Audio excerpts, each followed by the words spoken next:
Leaf aims to electrify the affordable part of the EV market in more ways than one. It goes further, not only in terms of powered-up range, but also in its efforts to bring new levels of space, comfort and technology to the full electric part of the family hatchback segment. In short, it's a sophisticated statement of just how far battery-powered cars have come. Whatever your opinion on EV motoring, this Leaf is guaranteed to surprise you.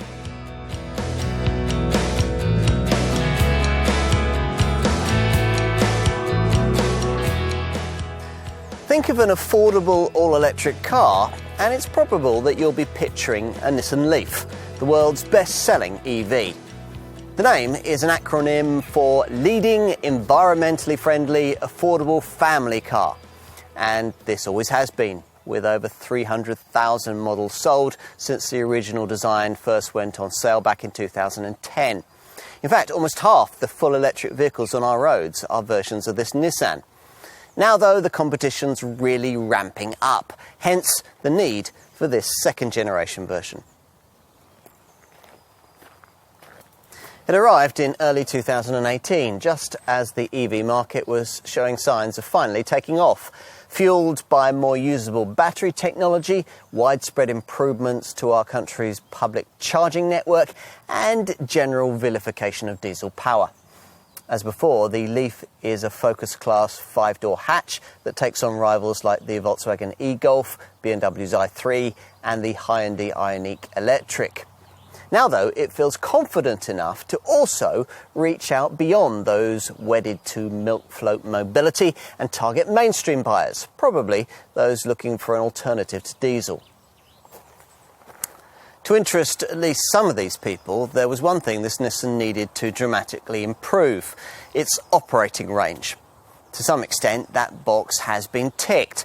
The distance you can travel between charges is still some way off Tesla levels, but you can go almost twice as far as you could in early versions of the original model, thanks to a much gutsier 40 kilowatt-hour battery, which this time round replaces the old 24 kilowatt-hour unit.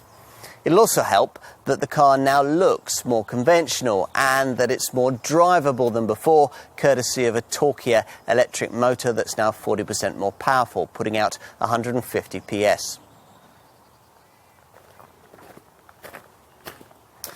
And there's more. A clever e-pedal system means you'll hardly ever need to use the brake, making your super refined journeys even smoother.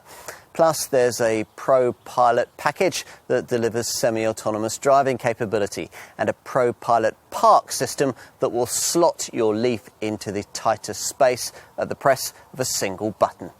All at pricing which is even sharper than before, and which, thanks to government subsidy, can undercut some conventionally engined rivals. Sounds promising, doesn't it? Let's put this car to the test.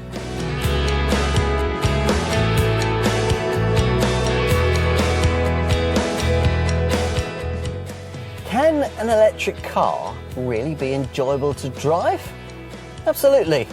It's just that your parameters of what constitutes fun at the wheel might need broadening a bit.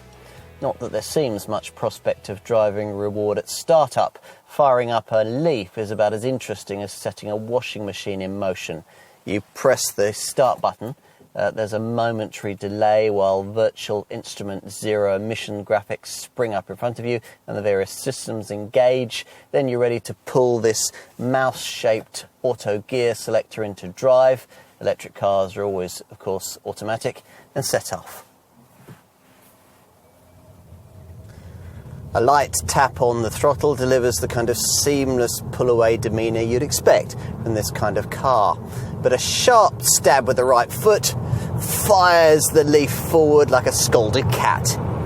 In fact, if you're not careful or the ground is slippery, it's pretty easy to spin the wheels, even if you're not trying to look irresponsible.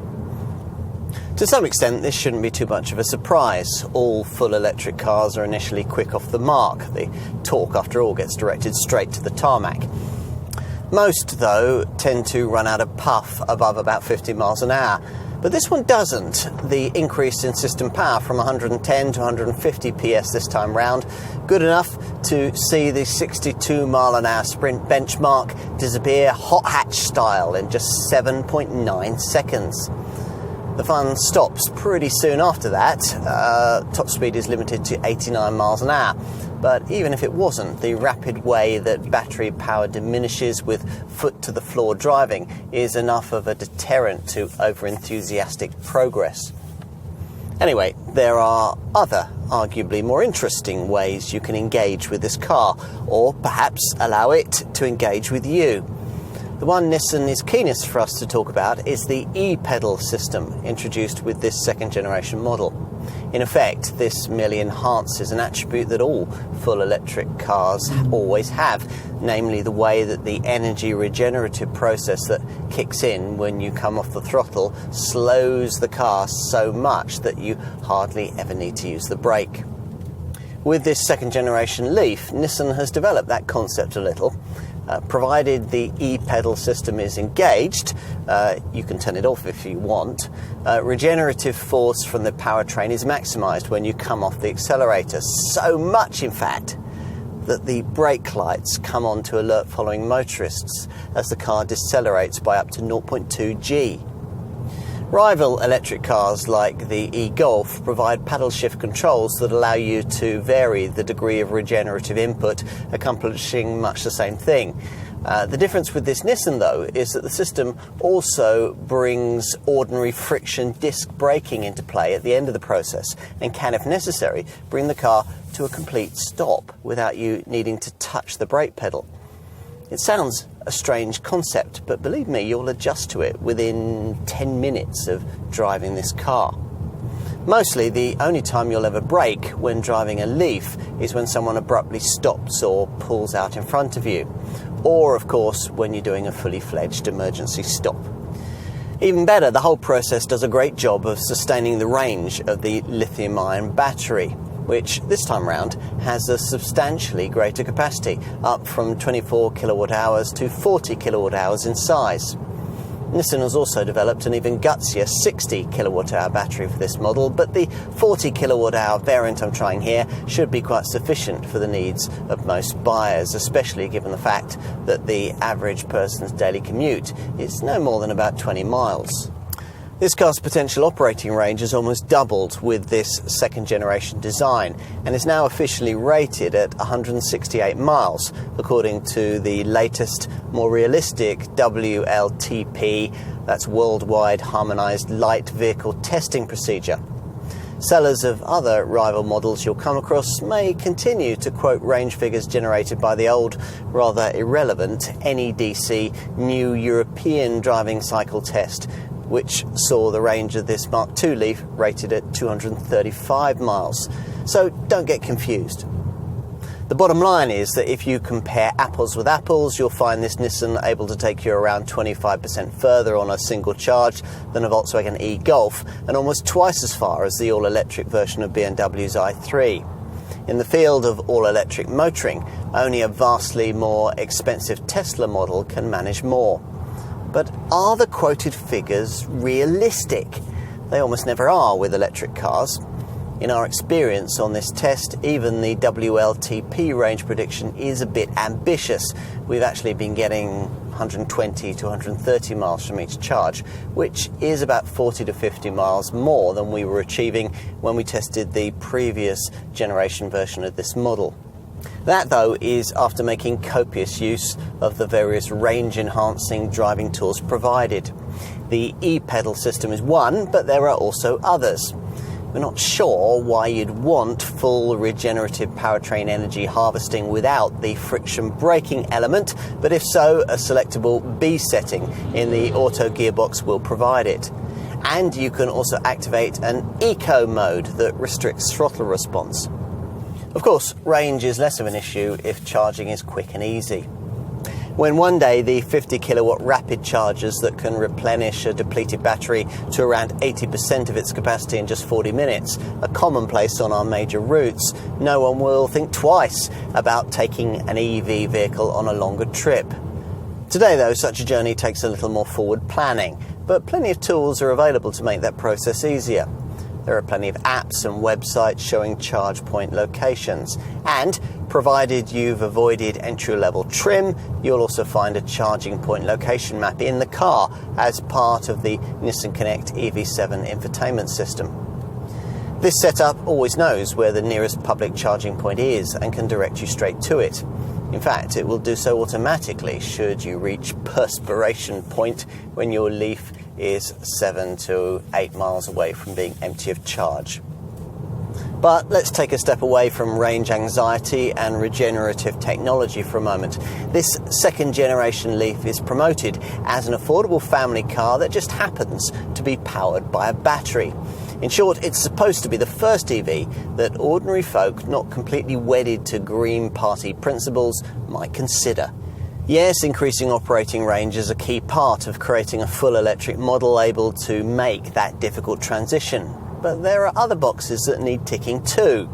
The original version of this model was anything but a confident handler with copious body roll and PlayStation-style levels of feedback through its lifeless steering rack. This car needed to do better, and does. Body control is vastly improved, which is quite a decent achievement given that this Leaf is slightly heavier than its predecessor, tipping the scales at getting on for 1.6 tonnes, around 250 kilograms more than most ordinary diesel-powered rivals. A considerable upgrade in torsional rigidity explains most of the improvement. Plus, as before, it helps that the extra weight of the battery pack is perfectly placed and evenly distributed, creating an optimally low centre of gravity, pretty much the same as you'd find in Nissan's 370Z Sports Coupe. Given that this, along with this Mark II model's 40% increase in motor power and 25% increase in torque, might encourage you to drive this car a touch faster than before, it's just as well that all Leaf models now come with the Nissan chassis control package. We first saw this on the brand's Qashqai SUV model, a setup which incorporates two standard electronic handling systems, intelligent trace control and intelligent ride control. The trace control system uses the principle of torque vectoring, applying subtle brake pressure to the front wheels at speed through the turns. This loads up the front of the car, pushing the tyres more firmly into the tarmac and increasing their bite on the road. Intelligent ride control also uses the automatic subtle brake application, the system gently applying pad to disc, usually at the rear, after you've hit a bump in the road to ease back body pitch and keep the car more stable. This is the kind of technology you simply don't expect to see on an electric vehicle, and it all works without you ever being aware of it, giving a more fluid, flowing feel to the way this Leaf progresses down the road. True, the raised driving position isn't really one that encourages you to throw the car about, but former Leaf owners who do push on a little through the bends and put all of this technology to the test will quickly notice the improved cornering demeanour, which is aided by much greater levels of response through the helm, courtesy of a reworked and quicker ratio steering rack. They should also appreciate the way that the intelligent ride system allows this Nissan to cruise more serenely over tarmac tears. Only over lower speed bumps does the suspension patter about a bit. Highway cruising sees the car feel settled, planted and, of course, impressively quiet. Because you inevitably notice tyre and wind draw so much more with no engine noise to drown it all out, Nissan has worked hard on minimising both. With some success. If you've opted for one of the plusher Leaf trim levels, this is where you'll have the option to try the brand's latest Pro Pilot semi-autonomous driving package, which you can activate at the press of a button. This setup works through combining active cruise control and a lane keeping assist system, and will automatically steer, accelerate and brake the car on roads where the system's camera can read road markings and sense the car in front. Unlike some other makers' similar systems, this one doesn't allow you to let go of the wheel. You're roundly admonished by the car if you do. But despite that, there's no doubt that Pro Pilot is a great highway cruising aid. Plus, it also works really well in stop-start traffic jams. The system able to bring your Leaf to a complete stop, hold it there and start it off again. Which brings me to this Nissan's most natural habitat, which is of course an urban one, an environment that'll see you trundling along with even greater levels of eerie silence. Actually, it's not quite silent.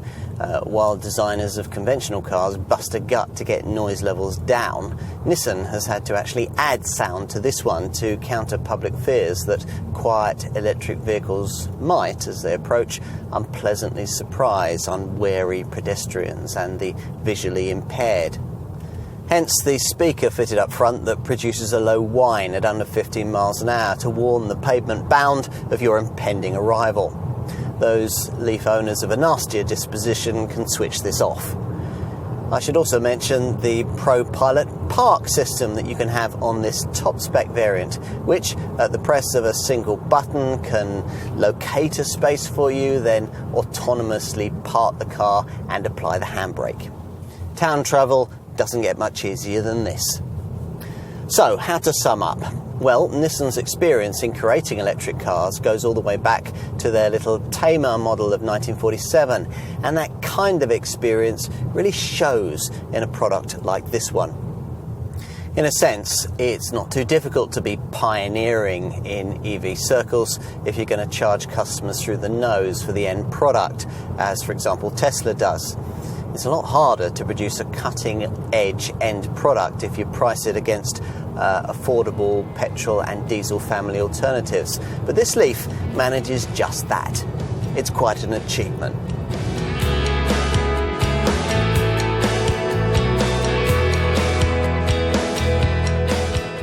Here, if you ever doubted it, is proof that electric vehicles are now firmly targeted at mainstream buyers.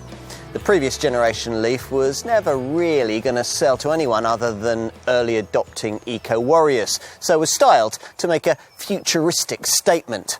This car, though, dispenses with the nerdy vibe in favour of a more conventional look that still manages to appear contemporary, sophisticated and sleek, thanks to a slippery drag coefficient of just 0.28 CD.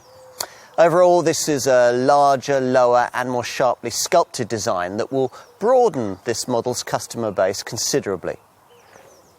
In profile, we particularly like the flared rear haunches and this smart C-pillar, which references that used on other contemporary Nissan models like the 5th generation Micra.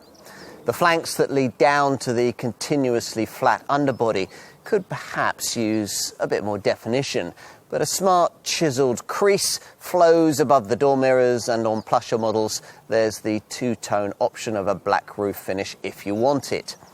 As before, this is a design shaped to compete in the Focus and Golf-dominated family hatchback segment, though one that, at just over 4.5 metres in length, is a touch longer than the usual class favourites, and a touch taller too. Mounting the battery beneath the floor pushes the roof height up to 1.54 metres, which is closer to the sort of thing you get in an SUV like Nissan's Qashqai than anything Focus or Golf-sized. Only the prominent zero-emission badge on the front door gives away the EV ancestry. One thing Nissan hasn't done in a move towards design conventionality is to follow its EV competitors in putting the charging point flap on the side of the car where the fuel filler would normally be. On a Leaf, it remains defiantly incorporated into the beaky nose, which means that if you're at a public quick charging station, you can plug in, then if you wish, stay seated at the wheel and watch the fast charger tick over. As before, there are separate normal and quick charger sockets here, and the angle you approach them at has been altered, making it easier to plug in without stooping down. Otherwise, there are all the hallmarks of current Nissan design, including signature boomerang-shaped headlamps that can feature full LED lighting, and the brand's usual V-Motion nose styling, which in this case features blue colouring in a nod to the car's electric status. The rear is more raked and sporty than before, with a black finish for the upper part of the tailgate and tick-shaped tail lamps that form the starting point for the car's shoulder line. The lower section of the bumper is notable, of course, for the total absence of an exhaust pipe. Instead, a blue highlighting strip references the car's eco status. Finishing things off is this neat roof spoiler, though unfortunately it doesn't incorporate the trendy solar cells that used to feature on the spoiler of the previous generation model. As for the stuff you can't see, well, the body shell has gained 15 kilograms of weight this time round, so as to be better able to carry the 310 kilogram lithium-ion battery. A lot of effort's gone into making the structure more rigid too, right down to stiffer bump stops on the boot lid.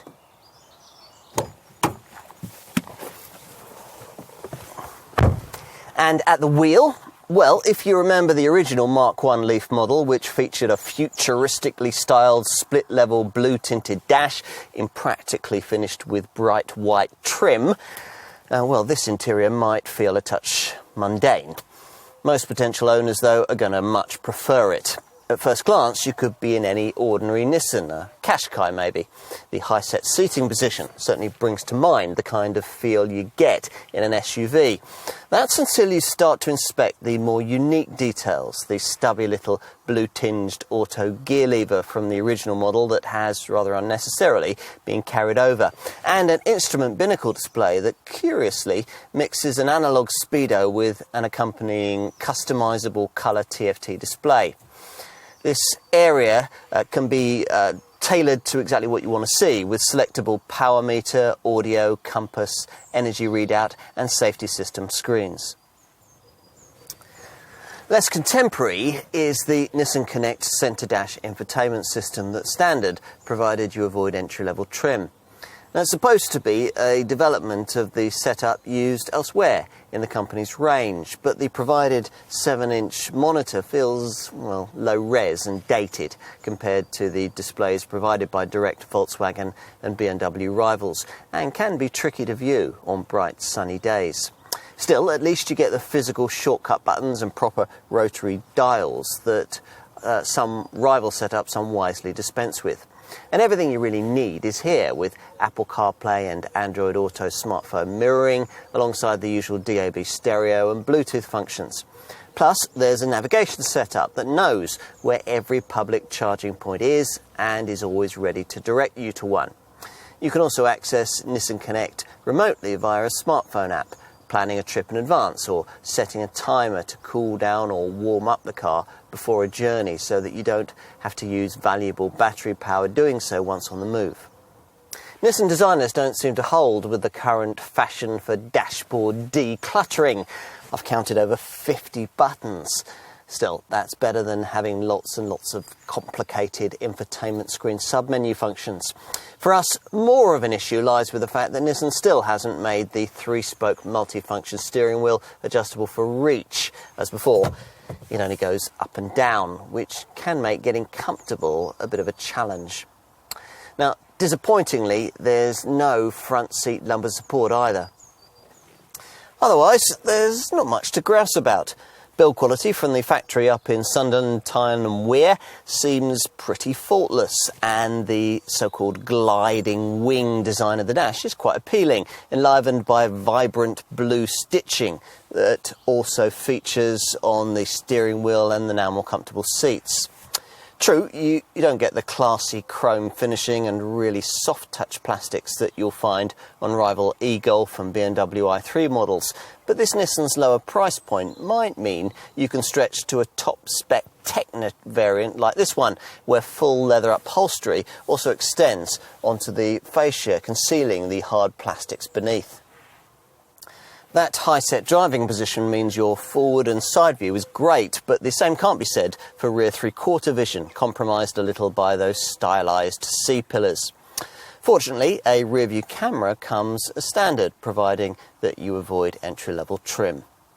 As for cabin practicality, well, the glove box is big, but the door bins are small. There's nowhere for your sunglasses, and between the seats lie a couple of cup holders and this deep lidded box.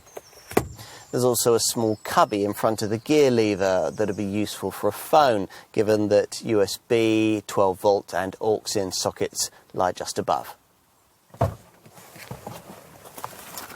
Let's take a seat in the rear.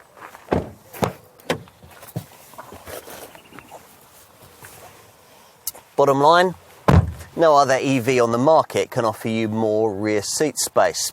The bench back here can comfortably accommodate a couple of adults, and 3 kids will probably be fine too. Taking 3 large folk, though, is made difficult by the prominent height of this centre transmission tunnel. There's also the slight issue of this highish floor height caused because of the need to locate the vast battery pack underneath this seat. Because of that, when you're sat back here, your knees are positioned slightly higher up than they would normally be. Some folk might find this a touch uncomfortable on lengthier trips, though, to be honest, unless you draw your passengers' attention to this issue, they'll probably never notice it. Headroom back here is tighter than it would be in an e-Golf, but that'll only really be an issue for people over 6 foot. You'd expect a fully connected car like this would have offered rear seat occupants either a 12 volt or a USB socket to connect up with here in the back, but no. Storage space is at a bit of a premium. These door bins are pretty small and there's no fold-out centre armrest to provide a couple of useful cup holders. You do get seat back pockets though. Now, the most important practical news with this revised Leaf lies further back. It wasn't long ago that electric vehicles suffered terribly when it came to the issue of luggage capacity, but that was when battery packs were located beneath the boot floor. I've already mentioned that in this Leaf, the lithium-ion cells sit further forward, so there's no reason why this Nissan's longer than average family hatchback sector length can't translate into segment-leading cargo space, which is pretty much what you get. Lift the tailgate and you find yourself faced with a 436-litre cargo bay, around 100 litres more than the previous generation model could offer. For comparison, the boot of a Volkswagen Golf measures in at 380 litres. An e-Golf is rated at 341 litres, and a rival BMW i3 only manages a rather embarrassing 260 litres. Unfortunately, there's quite a high loading lip to negotiate before you can get at all that room. And if you go for a top techno model like this one, you'll lose 15 litres of that capacity thanks to the need to house the subwoofer of the punchy Bose stereo. A couple of nets are provided on either side of the boot area to tidy all the charging cables away. Unfortunately, you have to pay extra for the convenience of a spare wheel. Spatially, things won't be quite as rosy if the need arises to push the rear backrest forward and free up greater reserves of cargo capacity. The rear bench is 60-40 split folding, unlike the solid backrest you get in a rival Renault Zoe. But the cargo area it frees up isn't quite flat, and the folded seats, as you can see, create quite a step in the floor that'll get in the way when you try and push things back. It's also worth mentioning that the higher floor level I referenced earlier drops this Nissan back behind its conventional rivals when it comes to ultimate space available. Still, the 1,176 litres of total fresh air that's provided with the seats folded like this should be quite sufficient for most.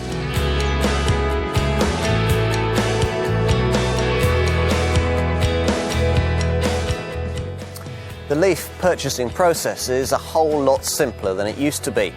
The previous first-generation model was sold either complete or with a battery that you had to take out a separate rental agreement for. Prior to plumping for either one route or the other, all kinds of elaborate calculations were needed based on likely future use. There's none of that now. This second-generation Leaf wants to be seen as an ordinary alternative to any normal Focus Class family hatch, so it's only sold complete, just as one of those would be, at prices that range in the £23,000 to £29,000 bracket. I should point out that these are the subsidised figures that buyers pay after subtraction of the generous £4,500 government grant that still applies to all electric cars. For reference, these days you only get a £2,500 grant towards a plug-in hybrid and nothing at all towards a conventional hybrid, which helps explain why a Leaf can offer you much more technology than you get in something like a Prius hybrid, yet undercut that Toyota by almost £1,500. As before, Leaf buyers are limited to this single 5-door body style, plus, of course, front-wheel drive along with the auto gearbox that all EV models have to have. Trim levels range from base Visia to a centre and N connector, all the way up to this top Techno variant. And rivals? Well, lots is happening in the all-electric market at present, but much of it is based around more highly priced premium contenders like the Tesla Model 3 and the Jaguar I-Pace. All of which means that this Nissan's key all-electric rivals in the more affordable part of this segment remain much as before.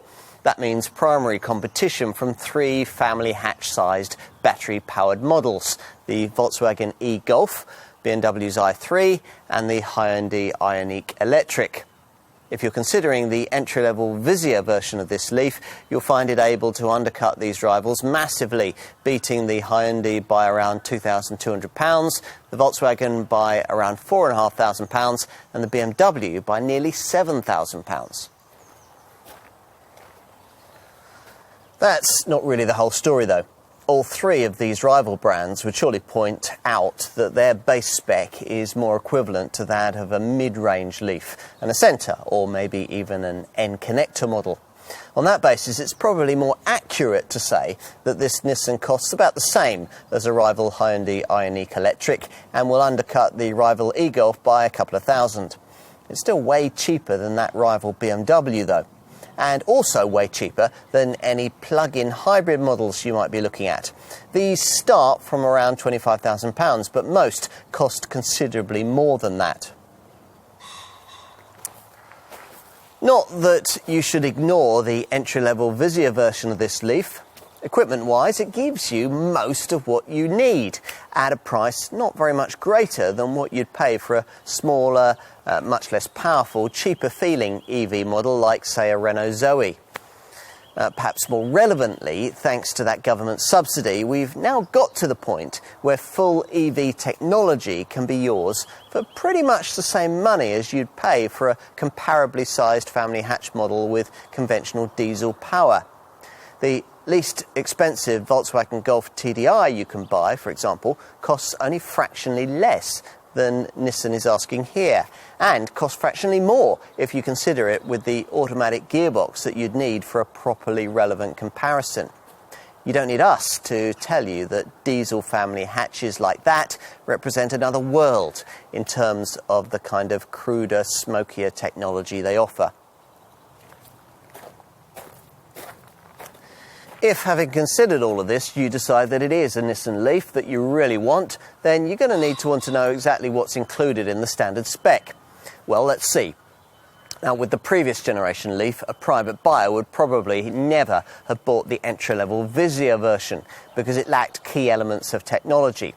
Things like a regenerative brake mode, remote charging functionality and a quick charge port. Now, all that's now included with Visia spec variants of this second generation Leaf, as well as a 6.6 kilowatt-hour onboard charger and that clever e-pedal driving system, along with a number of the niceties you'd want in a car of this price. Things like cruise control with a speed limiter, a decent infotainment system operable via a 7-inch centre dash screen, automatic air conditioning you can set to cool or warm the cabin in advance, and a full suite of electronic camera-driven safety equipment, which we'll cover off in a few minutes.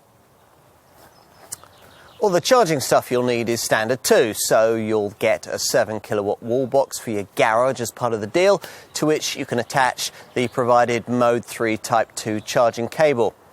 If, when you're out and about, you've only got access to a slow power source with a 3-pin socket, there's an EVSE charging cable for that.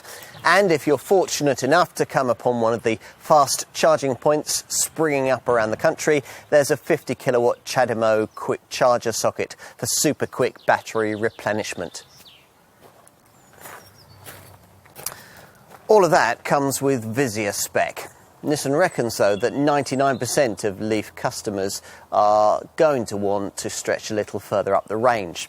The next level up, a centre, is the one you'll need to get somewhere close to the kind of equipment haul that you could expect with the direct segment rivals I mentioned earlier. And a centre-trimmed Leaf gives you 16-inch alloy wheels, front fog lights, a rear-view camera, a faster heater and a leather-trimmed steering wheel.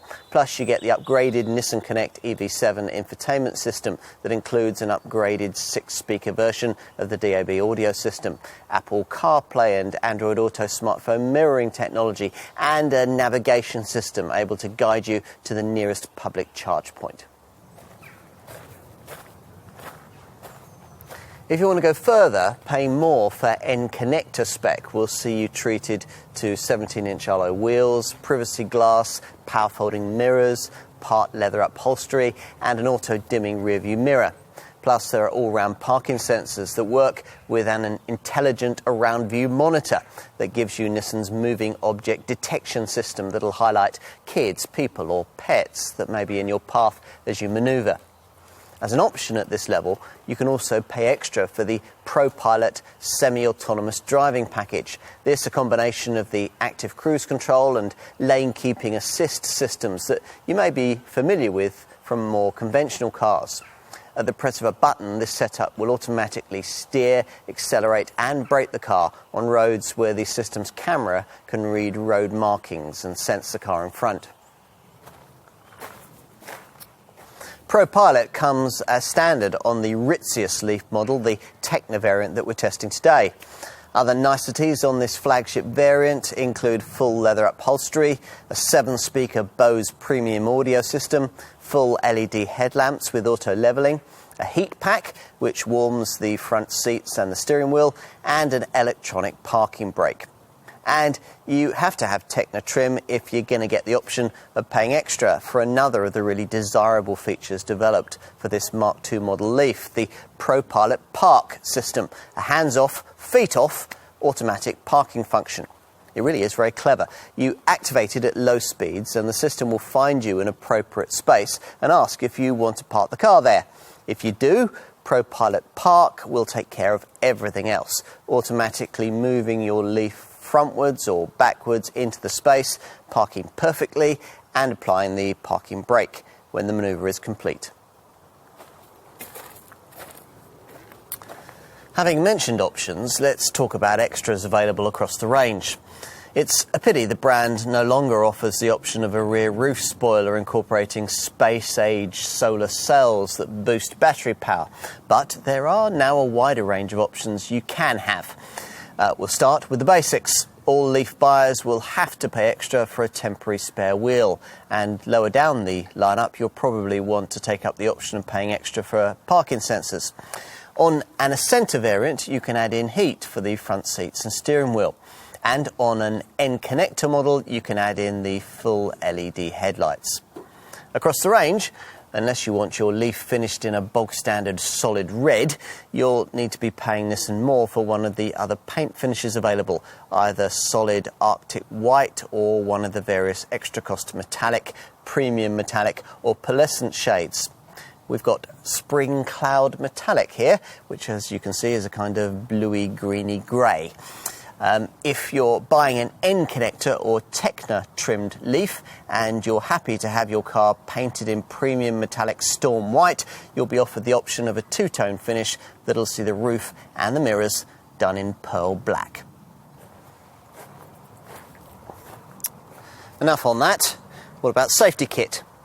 As we all know, technology in this regard has progressed a great deal since the original Leaf model was first launched, and this Nissan has needed to move with the times. The most important standard safety system fitted across the range is the brand's intelligent emergency braking setup that works via a camera that scans the road ahead in search of potential accident hazards as you drive, with sensitivity that's especially good at picking out people thanks to an incorporated pedestrian recognition feature. If a potential problem is detected, you'll be warned. If you don't respond or aren't able to, the brakes will automatically be applied to decrease the severity of any resulting accident. Also now standard on all Leaf variants is a lane departure warning system which gently vibrates through the steering wheel rather than beeping annoyingly as this kind of setup does on some other cars. Plus there's an intelligent lane intervention feature that'll gently steer you back into your lane if you've unintentionally deviated from it. Cross-traffic alert warns you of oncoming vehicles if you're reversing out of a space. Traffic sign recognition pictures speed signs as you pass and displays them on the dash. And blind spot warning works on the move to alert you if you're about to pull out into the path of another motorist. In addition, there's intelligent trace control, which adds light braking to the front wheels during tight cornering, loading up the front of the car and planting the tyres more firmly on the tarmac for extra traction. More conventional standard safety features include ESP stability control, 6 airbags and ISOFIX child seat fastenings. Plus there's the usual tractional and braking aids, including brake assist to help in emergency stops and hill start assist to stop you from drifting backwards on uphill starts.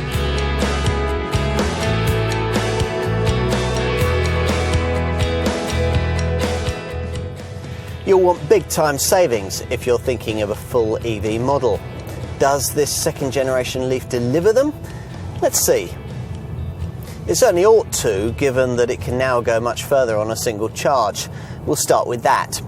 As mentioned elsewhere in this film, the officially quoted driving range is 168 miles, calculated under the new WLTP combined cycle test, or Worldwide Harmonised Light Vehicle Testing Procedure, which is supposed to produce more realistic, real-world consumption results for cars like this.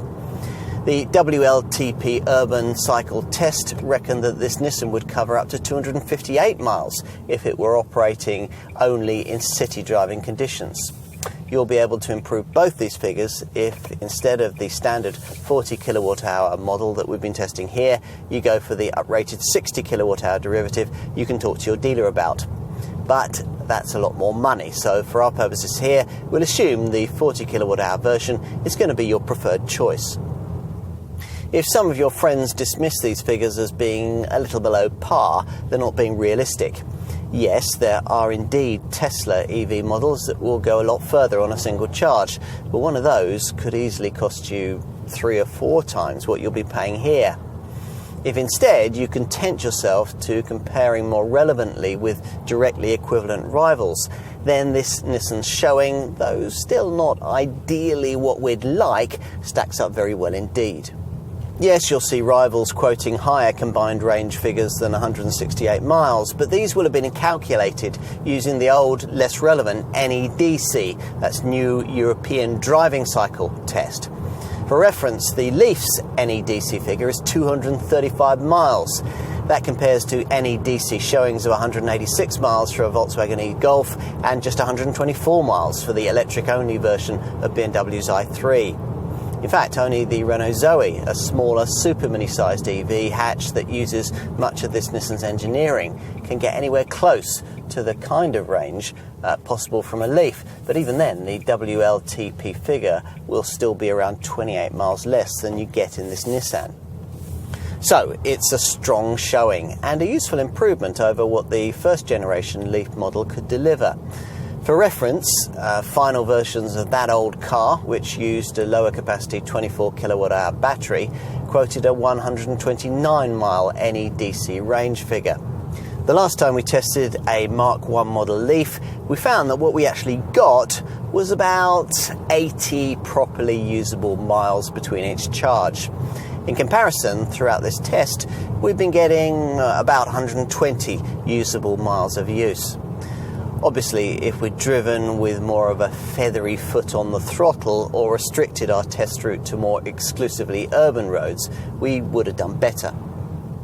Nissan says that some owners regularly get close to 150 miles between charges, and we can believe that. Either way, to even get an early three-figure driving range, you're going to need to make copious use of the various driving aids Nissan provides. An eco mode restricts throttle travel, and there are two ways of harvesting regenerative energy that will slow down the battery's rate of power drain. As with the previous Leaf, the most obvious way of doing this is by selecting the provided B ratio on the gearbox, which gleans regeneration energy from the powertrain. With this Mark II model, there's the extra option of using the standard E-pedal system, which in addition also gains regenerative energy from the friction brakes. Plus, of course, there are lots of energy readout screens for you to keep an eye on. The one you'll tend to use most is the power meter driving gauge that features to the left of the speedometer in the instrument binnacle. The idea here being to keep the needle in the blue eco band as often as possible in a bid to keep up the percentage figure in the battery graphic just below. Also selectable on this same screen is an energy economy readout that rates your frugality in miles per kWh. The same figure will also display in the Eco Drive report, which displays at the end of each trip, which will also show the regenerative mileage accumulated. Switch your attention to the Centre Dash Nissan Connect EV7 monitor and you'll find two more tools in the setup's useful zero emissions menu. An energy usage screen that shows the kilowatt usage of the vehicle motor, the air conditioning and various ancillaries, and a driving range screen uses coloured radius graphics on a country map to show the extent of the journey you can undertake with the battery range the car has remaining. Enough on driving range and the things you can do to improve it. What about charging? The Nissan Connect EV7 infotainment system that all Leaf variants above Vizier spec get will show you where your nearest charging points are, but unfortunately it doesn't show you what type of charging the point in question provides. 3-pin domestic style, 7 kilowatt hour or 50 kilowatt hour. Fortunately, there are plenty of websites that will give you this information. Zap-map.com and polar-network.com are two of the most popular. A downloadable smartphone app offers another way of finding your nearest charging point. Plus, this app will allow you to monitor your car's state of charge, set charge times, and preheat or pre-cool the cabin to the ideal temperature before setting off, so that you won't have to drain the battery once you get underway with excessive use of the climate control system. Of course, the most important charging you'll be doing will be overnight at home. When it comes to this, we've always wondered why EV makers insist on charging extra for the wall box that you really have to have as a conditional part of electric vehicle ownership. After all, you'd never charge a car of this sort from an ordinary 3-pin plug unless you were out and about and absolutely had to. This Leaf, for example, takes a yawning 21 hours to charge from an ordinary 10-amp household electricity socket. So you'll need the 7 kilowatt 32 amp wall box that, thanks to Nissan's use of a government grant, comes as a free part of the purchase package, assuming you've got somewhere to install it. If you've owned a Leaf or another kind of electric car in the past and already have a wall box, it may need upgrading. That too will be free of charge. The installation or upgrade at your property will be done by either ChargeMaster or PodPoint, Nissan's accredited suppliers. Once the right wall box is in place, your Leaf will be able to replenish itself in 7.5 hours. Or, to put it another way, it'll easily sort itself out completely overnight. If you're in a real hurry to replenish the battery in your Leaf and can find one of the few public fast charging points about that can deliver 50 kilowatt of high voltage direct current, then so much the better. You'll find them at most motorway service stations, where Ecotricity will typically charge you around £6 for a power top-up, and the vast majority of Nissan dealers where use will be free. An Ecotricity app will show you where these rapid charging stations are, and if you find one, you'll be able to use the 50 kilowatt CHAdeMO quick charger supplied with the car, accessed via a separate quick charge port alongside the standard charging port. This will give the battery of this Nissan an 80% top up in between 40 and 60 minutes. If and when these rapid charging points are added in at garages and motorway service stations across our land, there'll be a rush for electric vehicles like this one. For home charging, you'll want to use that downloadable app I mentioned earlier, which allows you to set the car to charge at off-peak electricity rates. If you're wise in this regard, Nissan reckons the daily charging process will add no more than about £25 to your monthly electricity bill, which most will happily pay to offset the average monthly £145 outlay they'd otherwise have spent fuelling an equivalent petrol or diesel motor. To be specific on fuel savings, reckon on it costing you about 2 pence per mile to run a Leaf, in comparison to about 10 pence per mile in a modern diesel rival.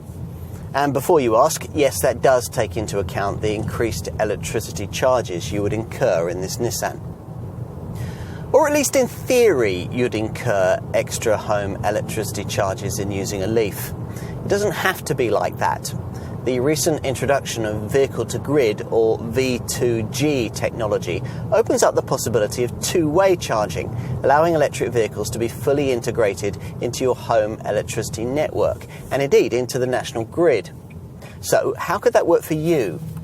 Well, Nissan has partnered with technology supplier Eaton to create a so-called X-storage unit that you can get installed in your house. The price will be in the region of £4,000 to £7,500, depending on unit capacity.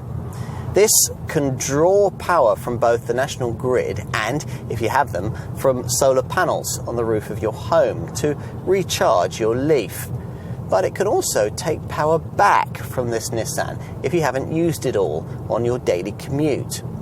Let's say, for example, that the car has started the day fully charged, but you've only needed to do, say, 20 to 30 miles, and so have ended the day with an almost fully charged battery. If you were then to connect the car up to an X-storage unit, that remaining energy could be powering all your home electricity needs for the whole of that evening, and any remaining energy could then be funneled back into the national grid, earning you charge rebates. On that basis, it's easy to see how you could run a car like this without incurring any electricity charges at all. The possibilities are all quite exciting if you choose to fully explore them. But even if you can't be bothered with all of that, you'll soon learn to sort out your own personal Leaf charging regime, with plugging in at night or topping up the battery at a public point when you go shopping becoming second nature. Should the very worst happen, though, and you forget to connect up, head off in a rush, and find yourself stranded out of range on the highway halfway to where you're going, Nissan will provide a free pan-European recovery service to sort you out and tow you home or to the nearest charging point. That's valid for a lifetime of ownership, provided that you've had the car regularly maintained at one of their dealers. A Leaf stranded by the roadside isn't, after all, very good advertising for the brand. But it's unlikely to ever come to that. To ensure that it doesn't, your dealer will give you what the company calls its Care EV Leaf Customer Commitment Promise, a scheme offering a series of peace of mind pledges. To start with, you'll be offered a proper 24-hour test drive to enable you to properly get to know your car before you sign on the dotted line for it. And as an owner, you'll always be able to rapid charge your Leaf with that CHAdeMO quick charger for free at any Nissan dealership equipped with a rapid charging unit. A fast-growing number have. Just check for your nearest location. There's also a battery quality guarantee covering capacity battery loss, that's below 9 bars out of 12, within the first 8 years or 100,000 miles. Finally, as a rather nice finishing touch, Nissan promises in the first 3 years of ownership to give you up to 14 days of free car hire of one of its petrol or diesel models, should you find yourself needing to take a really long trip. What else might you need to know? Well, as a Leaf owner, you'll be exempt from the London congestion charge, and from the second year of ownership, you won't have to pay an annual VED tax disc charge. Even on an alternative fueled vehicle, you'd only have to budget, well, £130 a year for that. For company car users, electric vehicles offer potentially huge tax savings, as they incur benefit-in-kind taxation fixed at just 9%, compared to 22% for a diesel car emitting 100 grams per kilometre of CO2 or just over. As for your warranty, well, it's the usual Nissan 3-year, 60,000-mile package for standard components. Plus, there's that supplementary coverage plan for the battery that I just mentioned. Maintenance will obviously be cheaper. An electric vehicle does, after all, have 20% fewer moving parts. Service intervals on a Leaf are every 18,000 miles, the same as on something like a diesel-powered Nissan Qashqai. Nissan offers a system of fixed-price servicing options, starting at around £150 for a minor service, so cheaper than you'd pay for a petrol or a diesel model. Nearly all the cost is made up of labour, since there won't be any engine parts to replace. There are 2, 3, 4 and 5-year service plans available. If you're wondering about residual values, well, these will vary depending on future market take-up of EVs. At the moment, any electric vehicle will shed its value faster than a conventional petrol or diesel model, but that state of affairs could change very quickly as prevailing public opinion is shaped by the media. Independent experts reckon that a high-spec Techno-grade Leaf variant like this one will hold its value fractionally better than lower-spec variants. The prediction is that after 3 years and or 60,000 miles, a Leaf Techno would still be worth 31.2% of its original asking price. Insurance on all Leaf models is rated at Group 21. That's the same as a BMW i3, but higher than a Volkswagen e-Golf or a Renault Zoe. And what about the green issues? Well, you can tell your green-bearded friends that nearly 100% of the vehicle weight is recyclable, yes, including the battery pack, and that the biofabric used to trim the seats is 100% derived from sugarcane. But this whole issue of eco-friendliness is, of course, a lot more complicated than that. Some in the green lobby get very angry about the whole pure electric car, zero emissions ethos. They reckon that ignores the well-to-wheel demands of supplying the electricity that powers cars of this kind. I'd respond by pointing out that these people usually completely overlook the fact that CO2 figures for conventional cars fail to take into account the logistical cost of getting fuel to the pump. Still, if you're one of those enviro-conscious folk, I'll tell you that it's been calculated that the burden of filling your batteries in this car will result in a theoretical 40 to 50 grams per kilometre of CO2 being released into the atmosphere, based on typical use of the UK's energy grid. Which means that a Leaf driver will still be having nearly half the environmental impact of a small petrol-electric family hatch like Toyota's Prius.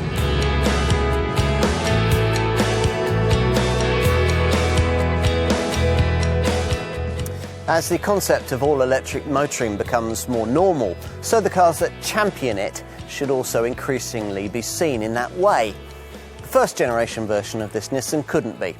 Its restricted operating range made it a model that few ordinary buyers could countenance, and those who could justify one had to be people prepared for something futuristic, sophisticated and quirky.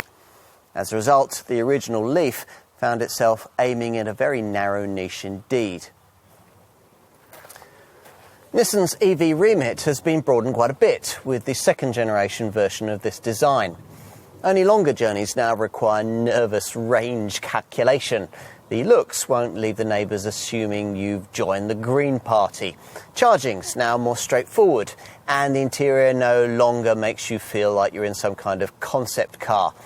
You'll quickly adapt to the smooth driving demeanour made possible by the clever e-pedal. And the extra connectivity, the semi-autonomous driving aids and the stronger standards of safety are all welcome. As before, Most likely buyers will probably be considering this as a second or maybe even a third vehicle for short-run use. I'll wager, though, that once they get one in the driveway, they'll be using it for 80% of the time. But, of course, there's still plenty of scope for improvement. The Leaf is better value than its direct rivals, but in terms of cabin quality, it still lags a little behind some of them.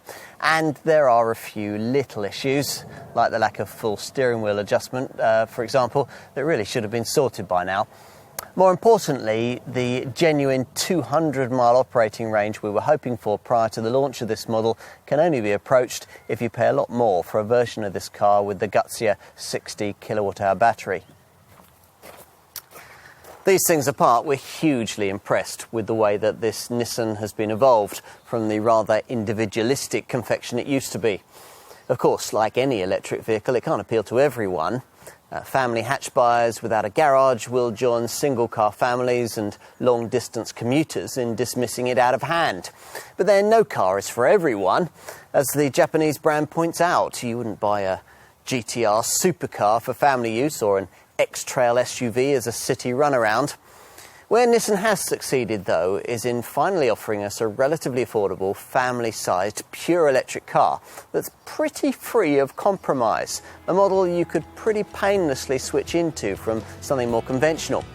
Which leaves us with what? Another defining moment in electric vehicle history? It certainly feels like it.